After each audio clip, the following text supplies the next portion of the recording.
Hodges. Welcome everyone to the Tuesday, May 26th, 2026 Clean Water Services Board of Directors meeting. Clerk Hodges, could you do us the formal honors, please? Certainly. The Board of Directors for Clean Water Services is meeting in this regular session on May 26, 2026. Director Snyder? Here. Director Treese? Here. Director Fye? I am present. Director Willie? Here. Chair Harrington? Here. Thank you. Next, we'll move on to public communication. This is an opportunity for members of our community to come and share their thoughts with us on anything related to the work of Clean Water Services for up to 3 minutes, an individual 15 minutes total. Clerk Hodges, do we have anyone who wishes to do so? We do. First, we'll have Dale Feek. Mr. Feek?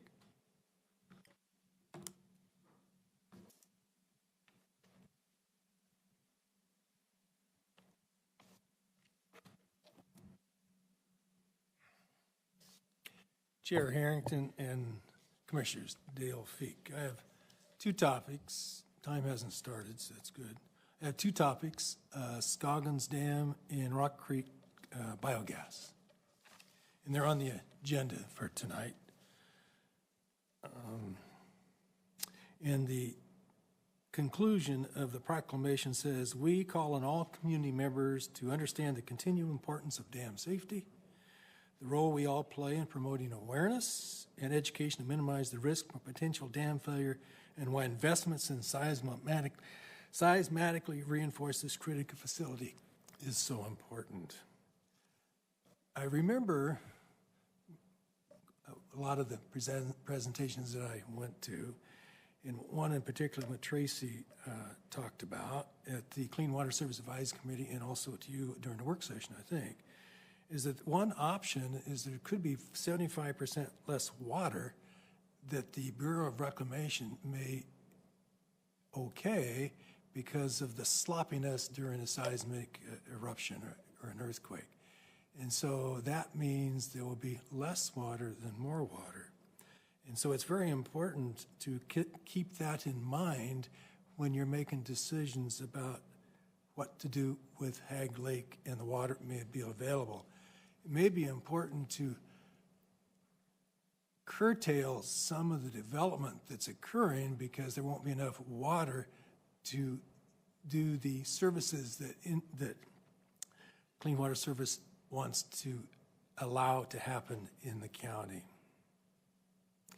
And the best information we have is anything will not happen until the beginning of 2034, no matter what.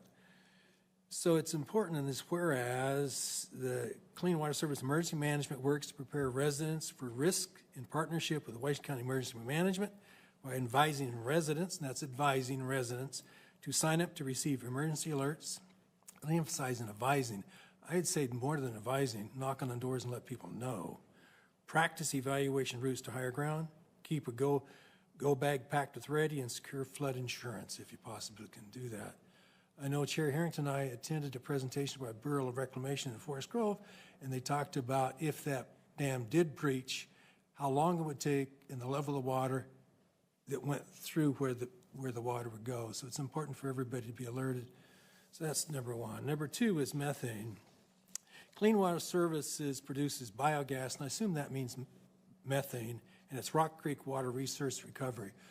When I went through and toured both the Rock Creek and the Durham plants, the goal, as I understood it, was not just to burn methane, create carbon dioxide. So I really want people to think about that during the agenda item.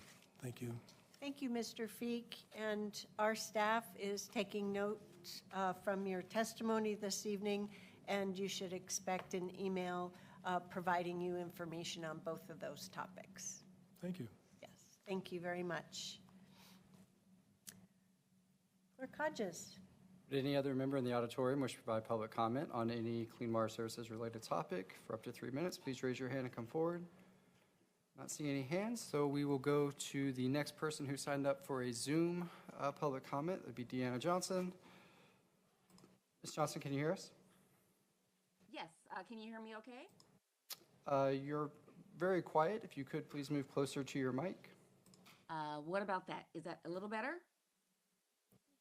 Is Not it really. possible to turn the audio up in the auditorium so we can hear her more clearly? Can you try again, Ms. Johnson? Yes, testing 1, 2, 3. Yes. Is that we- better? Yes, we Great. can hear you I'm now. literally like hovering over my laptop. So thank you. I just want to say thank you to the board for this opportunity to provide public testimony. I did have a chance to find that one insert of where it mentioned the low income. I think I was typing it as low income as 2 words, then putting that hyphenated to be able to drill down to see exactly where the document actually spoke about that.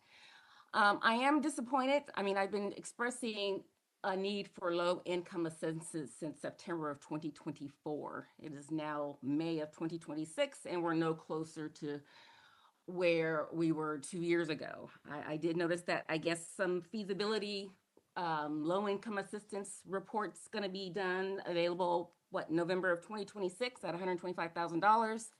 That sounds utterly ridiculous to me, unfortunately. But secondly, I'm also equally disappointed that I don't feel like this is a partnership. This feels more like a for-profit company versus, a local government entity that's being managed from the ground up by government.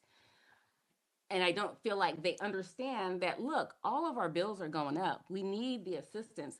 City of Portland has already figured it out. They have low income assistance for both stormwater, sewer, water, etc. Here in Washington County, we're still kind of tripping over ourselves, and we have a company that's using another company at $2.5 million to manage their billing, and then that fee is equally going up over and over again. I'm speechless, but I will continue to advocate repeatedly over and over again to see if we can get something for our low-income assistant residents here in Washington County. So I thank you. I heed my time. Thank you, Ms. Johnson. Is there any other member on Zoom that wishes to provide any public comment at this time? Please utilize the raise hand function. I'm not seeing any hands, Chair Harrington. Thank you. And thus ends our public communications section for this meeting. Next, we have board agenda item discussion. Do board members have any questions on any of the consent agenda items? Or any of the items before we get to presentations? Okay, seeing none, I'd like to note that tonight's consent agenda consists of 3 items, 1 set of minutes, and 2 different contracts that we'll be taking action on to award. What are the wishes of the board regarding tonight's consent agenda? I move to approve the consent agenda as presented. Second. We have a motion and a second. All those in favor, please vote by raising your hand or saying aye. Thank you, directors. Any opposed? The motion carries unanimously 5-0. Next, we'll move on to boards and commissions. And tonight, we have the opportunity to appoint Peter Parmenter and Hannah Bowie to 3-year terms on the Clean Water Services Audit Committee. This is the financial audit. The term will expire for each of them on April 2029. What are the wishes of the board regarding tonight's appointments? Move to accept the appointments as presented. Second.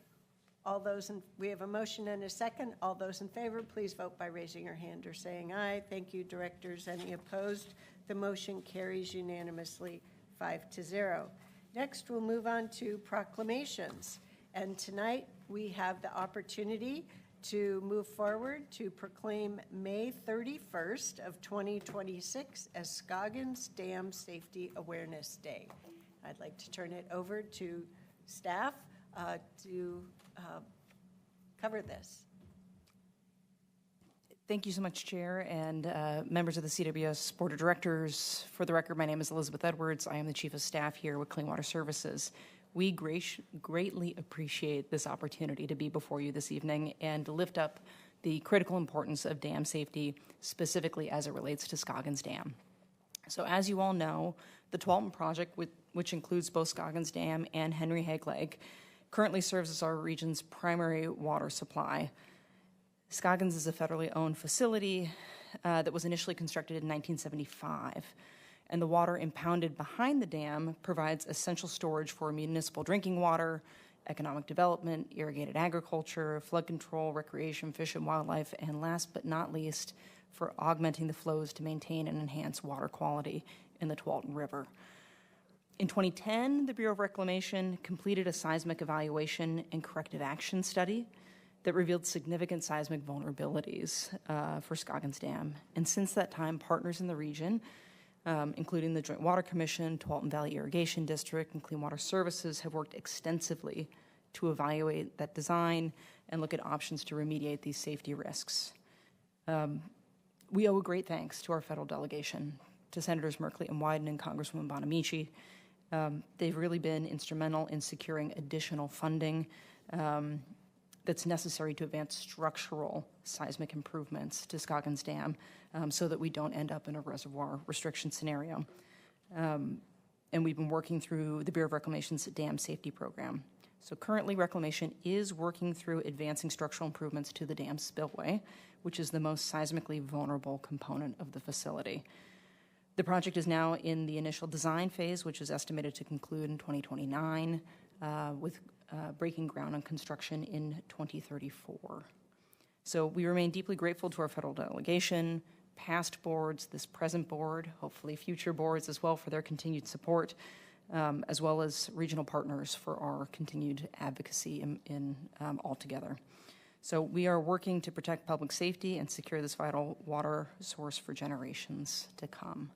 And I'm pleased to be here with Tracy Rainey. We are going to share the responsibility of reading this proclamation. Thank you. Good evening.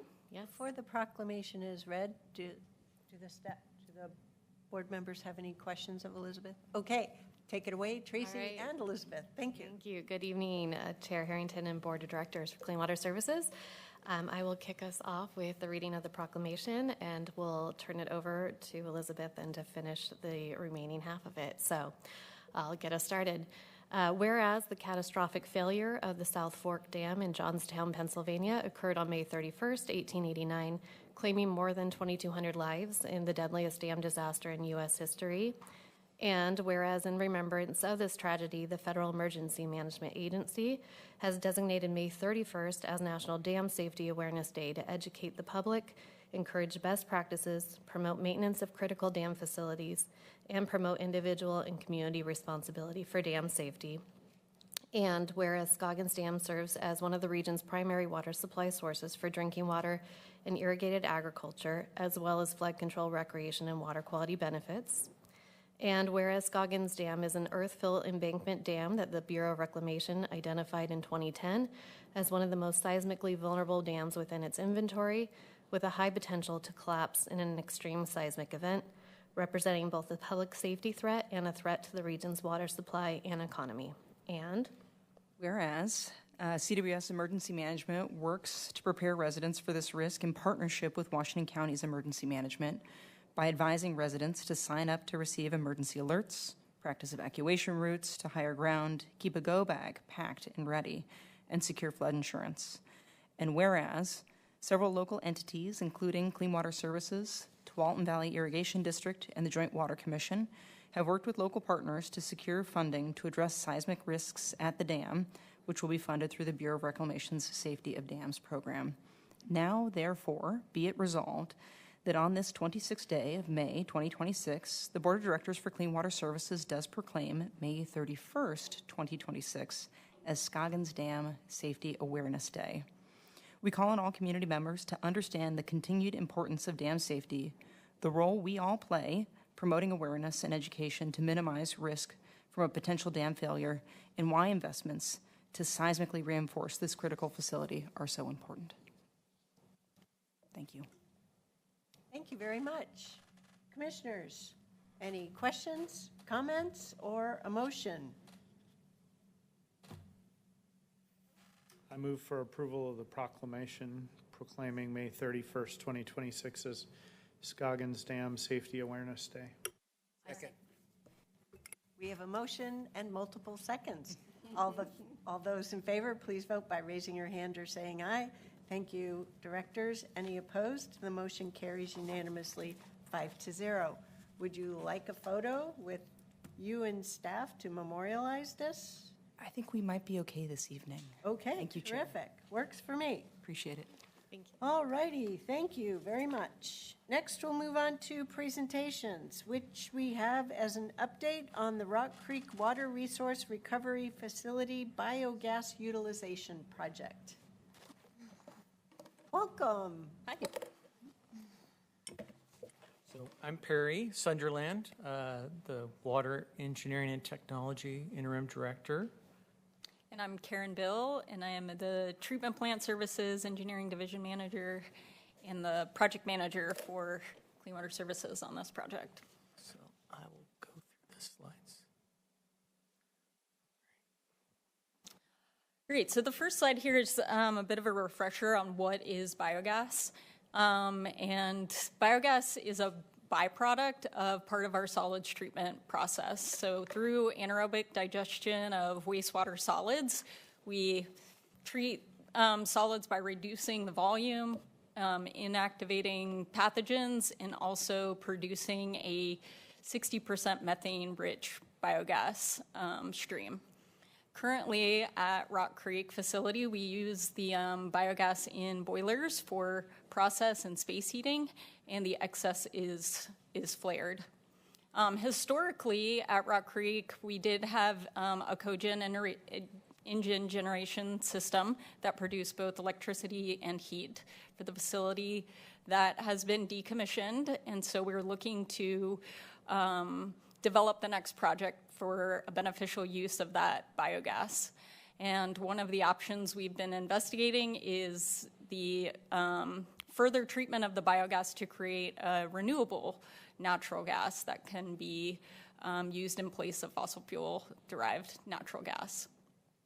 And so over the past few years, we've been looking at different business models and reviewing the RNG market.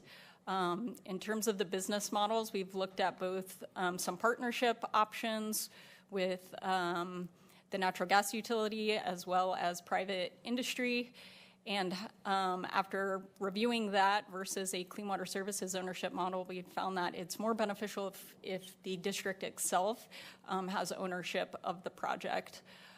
And we'll get into a little bit more on the RNG markets, but basically, as a way to turn the biogas into revenue, you can sell the RNG on some different markets, whether that's in the compliance market on a federal or state scale, and then also a voluntary market through industry and businesses. The next slide is also a little bit of a recap of what we've discussed last year with the board, and kind of sets the stage for the next slides of what we're going to talk about. So we're going to look at different RNG technologies. Ways to reduce our capital and O&M costs is important to a project that is revenue driven. And that leads into how we are going to structure our business model for the project. We continue to partner with Northwest Natural Gas because they are a key component in getting our RNG into the pipeline for others to use the RNG. And we have advanced the design of the project to 30%. And here to provide you guys with that update. On the RNG technologies, so the heart of this project is the RNG treatment system. And this is a multi-step package treatment system that removes contaminants from the biogas as well as removes the 40% of CO2 that's in the biogas to create a 98% methane gas stream that is comparable to natural gas. For the size system that's compatible with the amount of gas that's produced at Rock Creek, we really focused in on two different technology types, and that's the three-pass membrane system and a pressure swing absorption system. Just To give a little bit, I mean, the membrane system is very similar to like a water treatment membrane, where the methane is, the gas is sent through the membrane system, and the CO2 is pushed out through the membrane, and the methane-rich gas stays inside the membrane system. The other technology is a media where the CO2 stick or adsorb to the media, and then the methane goes through the system. Oh, we'll go back. Yeah. So I'm part of our discussion of trying to look at costs a little bit harder for each one of these technologies is that we did release a request for proposals for these treatment systems, and we are currently reviewing and evaluating those proposals. We were 4 of them, and with this evaluation criteria listed here. So the scoring criteria includes a capital cost component, a 20-year net revenue potential, so that's the difference of how much revenue we'll make minus their O&M, expected O&M costs.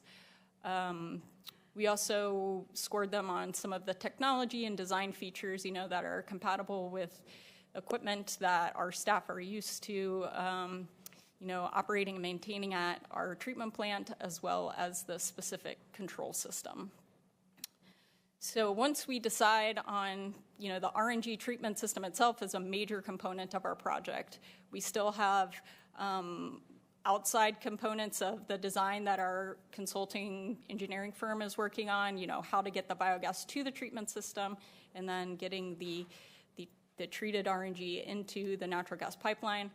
And so this kind of blank canvas that we've been holding in our design, now that we will have our selected RNG equipment, we'll be able to incorporate that in for our next design deliverable at 60%. Question before you move on? Commissioner Willie has a question at this point. We usually hold them to the end, but since there's a process here and we're trying to make sure we're all square, I just ask my colleagues that just let me know slide by slide if you have a question. Otherwise, we'll wait till the end. This is pertinent to what you just said about the 20-year net revenue potential, and you talked about O&M. Mm-hmm.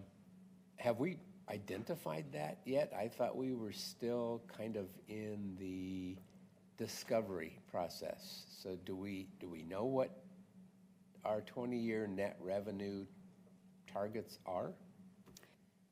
That's what we have been evaluating. So as part of our proposals that we asked for each of the RNG equipment vendors, we had specific criteria of like how much media are you going to use in a predicted year?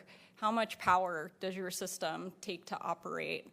And along with some assumptions that we made for the amount of revenue, that's how we were able to evaluate. So we tried to keep it on apples to apples as much as we could. As we get into the figure later on in the slides that shows the 20-year net present value, that has a little bit more that we've incorporated into like our the district's expected cost based on some experiences on other biogas treatment systems that we have. I think what you're highlighting is that there is a reliance upon which of the solutions will be utilized in the process based upon the request for proposals. Yeah. Mm-hmm. Thank you.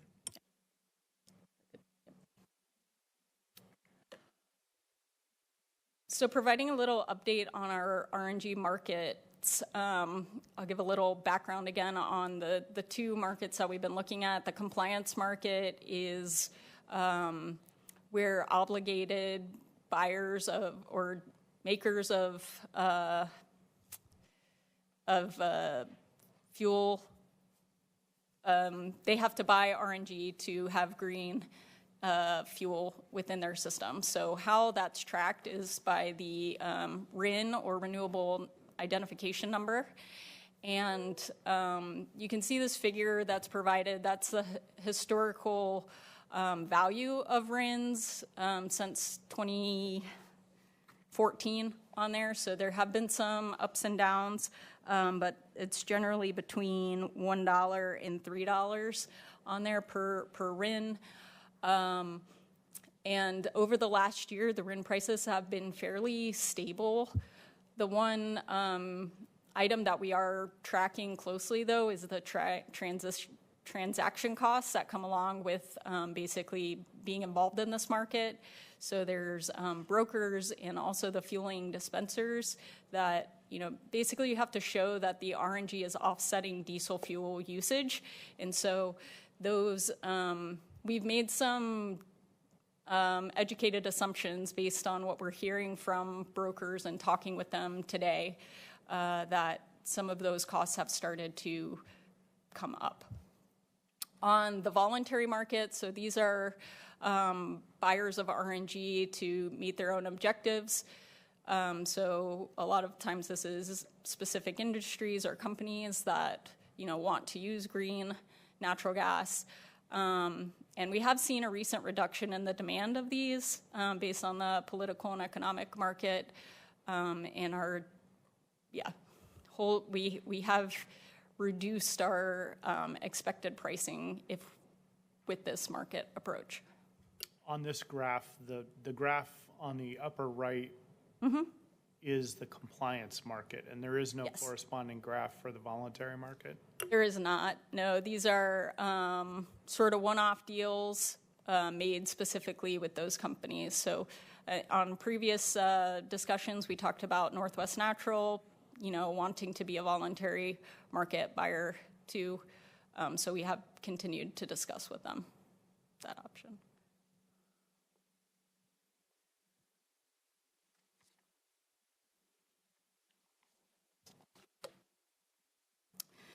All right, so based on our updates of capital costs and O&M and reevaluating our 20-year net present value, RNG still remains a preferred option for our biogas use at the Rock Creek facility.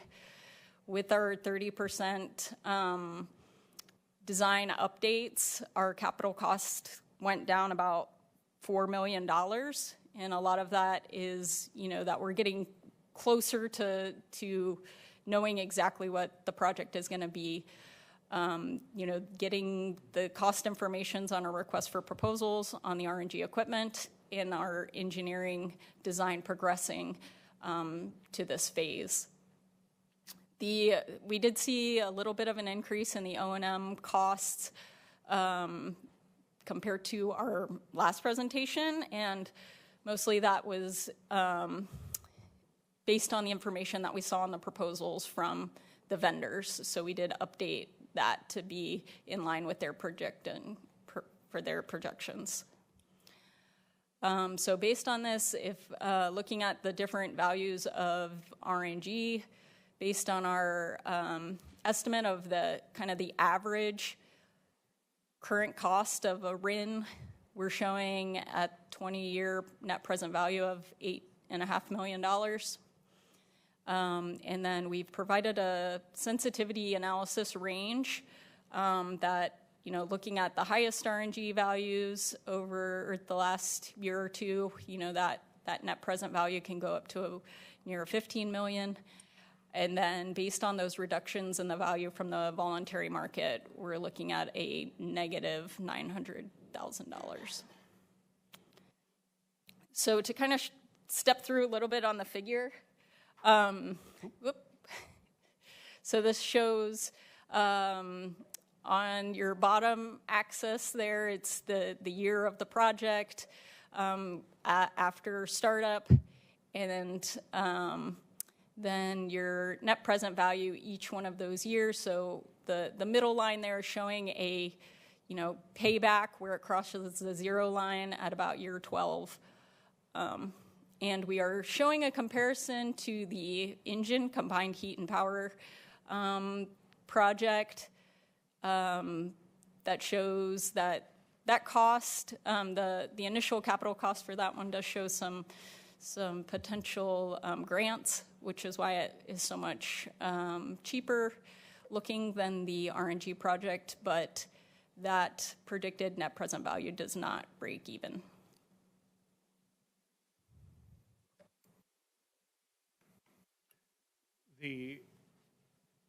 Just to state, I guess, what may be obvious, but I'm not sure everybody might catch this either in the public or in our group. The $15 million, the selling at high RIN with a net present value of 15 million, that is cumulative over the entire time.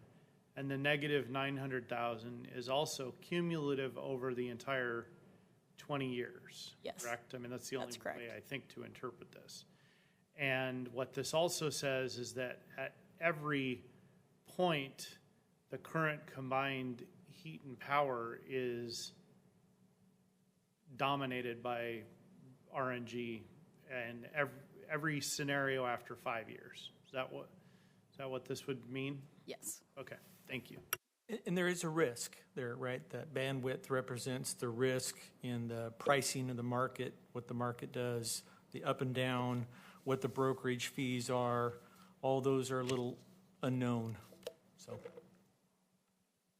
And just to make sure I'm clear on this, the RNG market has existed for at least 20 years, question mark? Yes, the figure from the last slide does show, Yeah, I couldn't, well, it goes from Quite see 2014, the so that's about 10 years on this pricing.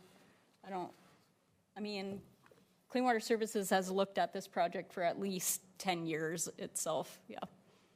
and we used to use the cogen for our own Yes. heat, but that, as you said, is now decommissioned, and we're looking at the next gen RNG technology and out into the future.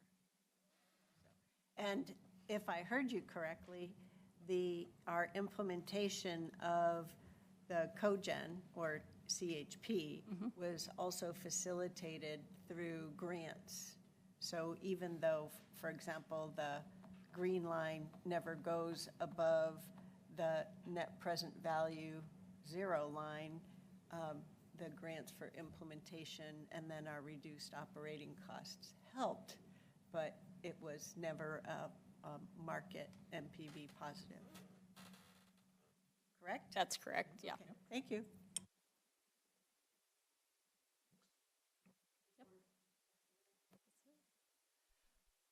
So, talking about some next steps here. So, as I discussed earlier, we have the proposals for our RNG equipment system that we're currently working to select and negotiate with. So, we will be coming to the board to ask to award that contract for the equipment. And then we'll be moving forward through some additional design milestones, the 60% and 90%, which we also plan to come and give you guys an update on the 20-year net present value at those stages as well. So my question is with regard to time. Do you see some or all of this happening this calendar year, or this next fiscal year, or beyond? The award for the RNG equipment will be coming soon. I think we're planning for that in a June board meeting. And then the next one will be the interconnect agreement with Northwest Natural to connect to their pipeline.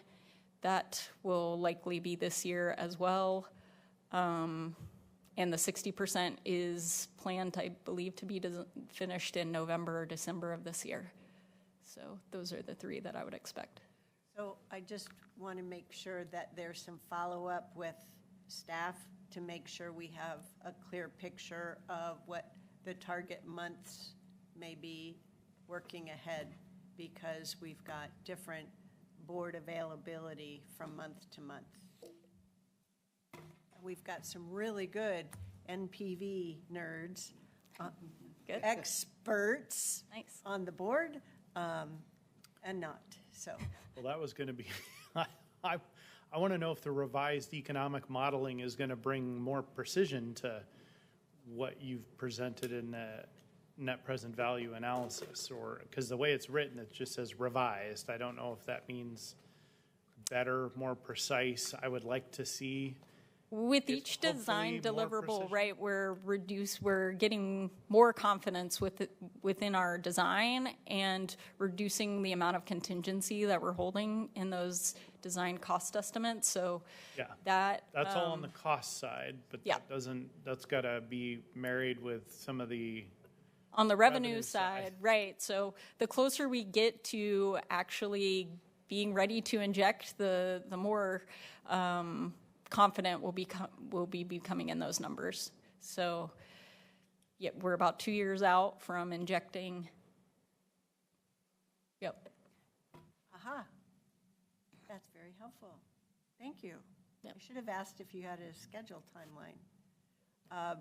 So I want to be clear that there are board updates, but the last point by which the board will be making a decision, according to this, is sometime in July.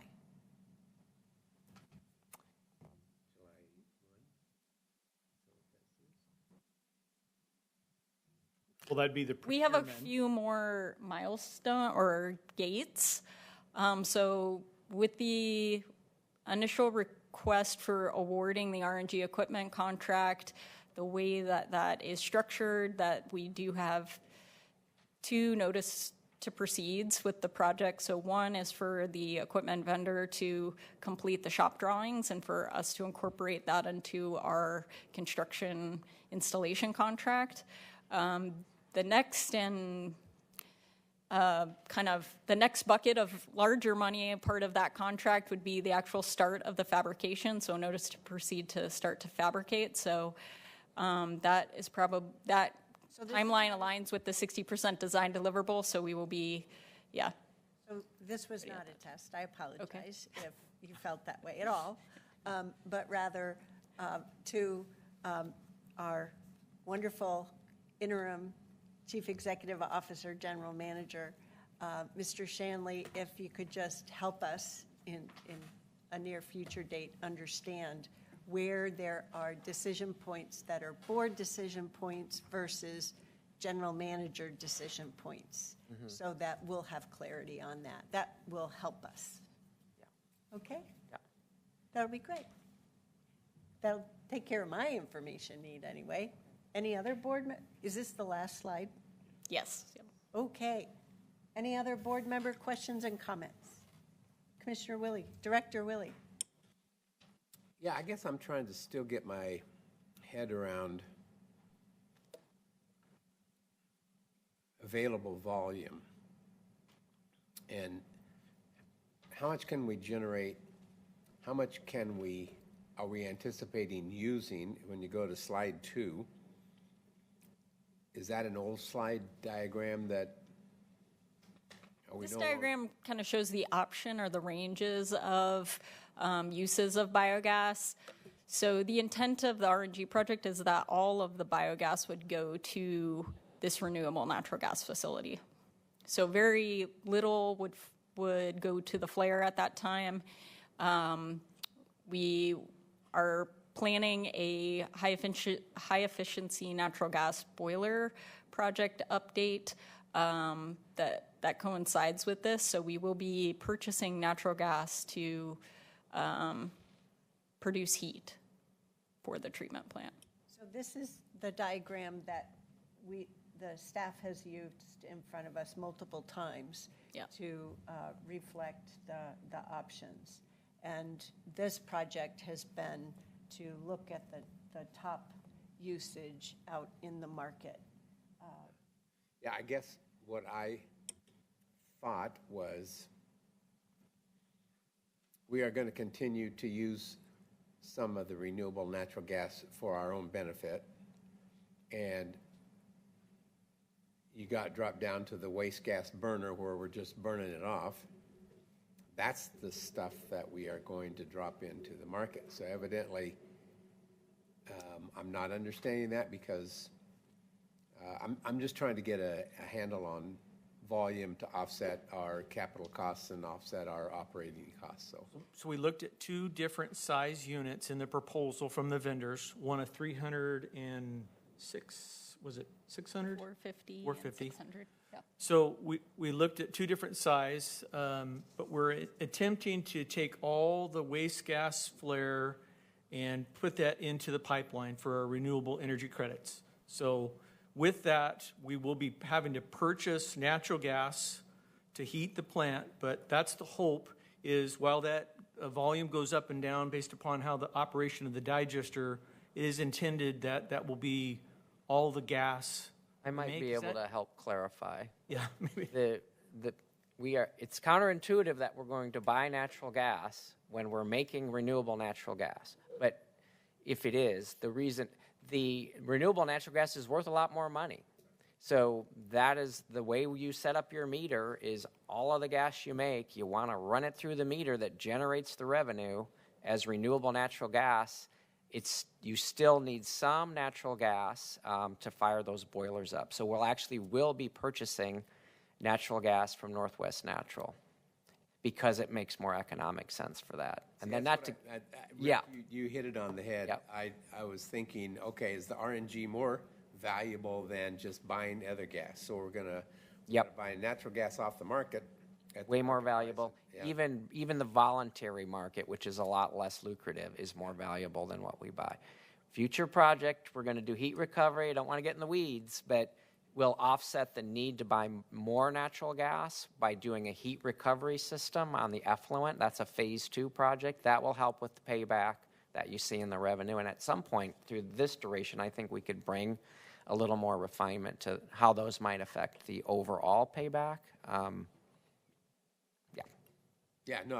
Go ahead, Jason, if you've got some. Well, to follow up on this, I guess I want to make sure I understand. The purpose of buying non-renewable would be to run our own heating and other things that don't directly relate to the biogas? Or does it directly relate?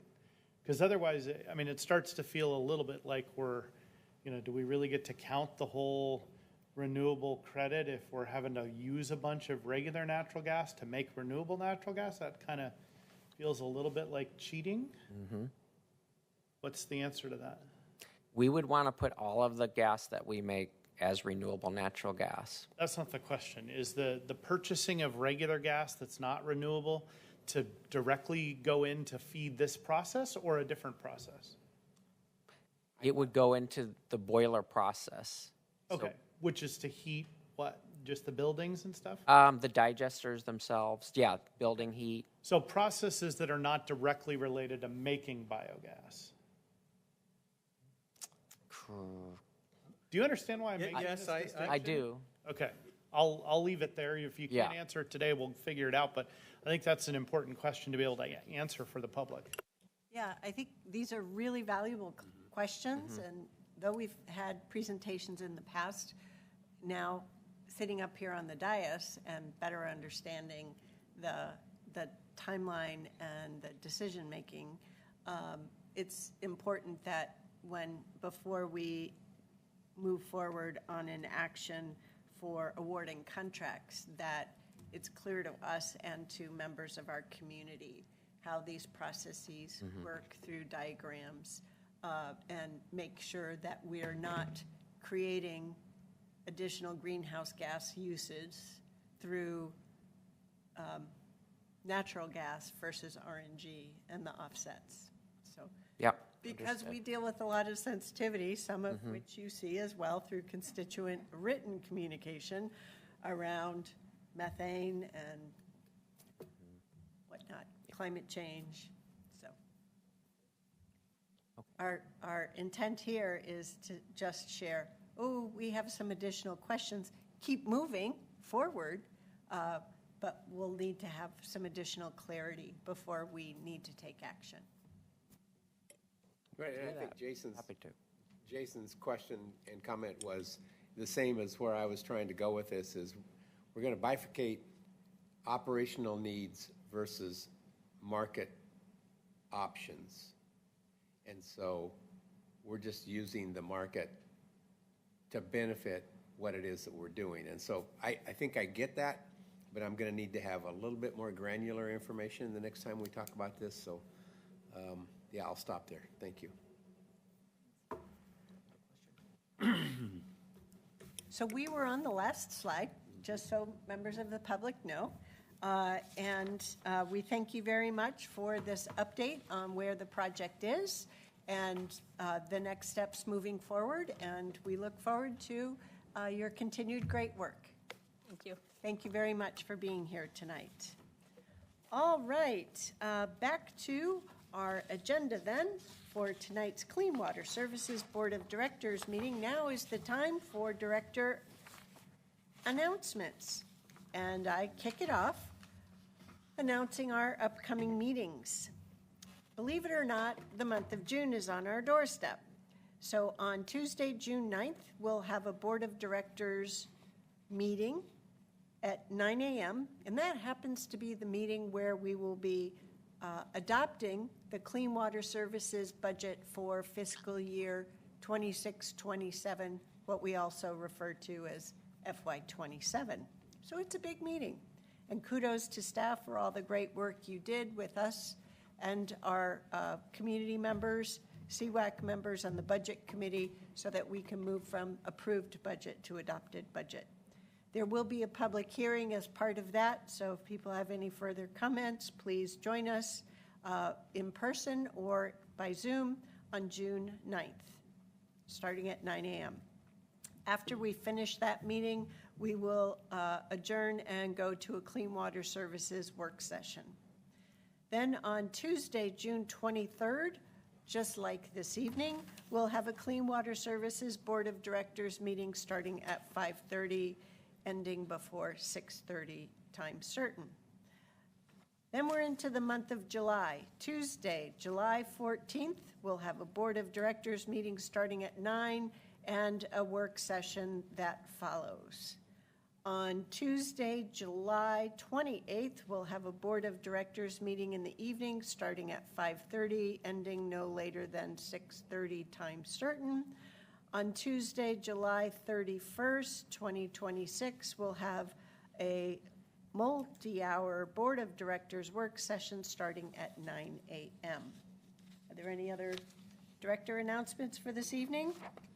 Seeing none, I'd like to ask for a motion to adjourn the Clean Water Services Board of Directors meeting for this Tuesday, May 26, 2026. Motion to adjourn? Motion and a second. All those in favor, vote by raising your hand or saying aye. Thank you. Any opposed? The motion carries unanimously 5-0. We're hereby adjourned, and we'll take a break until 6:30. Thank you.